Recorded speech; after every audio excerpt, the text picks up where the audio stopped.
నిర్మల్ జిల్లా ఖానాపూర్ మండలం పాత ఎల్లాపూర్ గ్రామంలో సమస్య చెప్పుకునేందుకు వచ్చిన వృద్ధ రైతును కనికరం లేకుండా దౌర్జన్యంగా ఎంఆర్ఓ ఆఫీస్ నుండి ఈడ్చుకెళ్లిన ఏఎస్ఐను సస్పెండ్ చేశారు ఉన్నతాధికారులు. మండలంలోని పాత ఎల్లాపూర్ విలేజ్ లో జరుగుతున్న భూభారతి సదస్సుకి అటెండ్ అయిన ఒక రైతు అక్కడున్న తహసీల్దారు రెవెన్యూ సిబ్బందితోటి ఆర్గ్యుమెంట్ చేస్తూ ఉన్నప్పుడు ఆయన తహసీల్దారు పోలీస్ సిబ్బందికి అక్కడి నుంచి ఆయన పంపించేయమని చెప్పడం జరిగింది. పంపిస్తున్న క్రమంలో ఏఎస్ఐ రామచందర్ అతన్ని చాలా దురుసుగా నెట్టివేయడం జరిగింది. ఇట్లాంటి చర్యల్ని పోలీసులు కూడా ఎవరు హర్షించరు.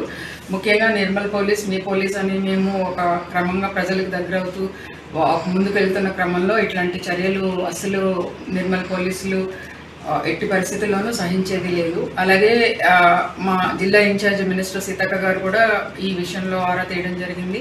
మా ఉన్నతాధికారులు కూడా క్రమశిక్షణ చర్యలు తీసుకోమని చెప్పడంతో మేము ఈ ఘటన మీద రిపోర్ట్ తయారు చేసి దీని మీద ఎంక్వైరీ చేసి బాసర రేంజ్ డిఐజీ గారికి ఇది క్రమశిక్షణ చర్యల కోసం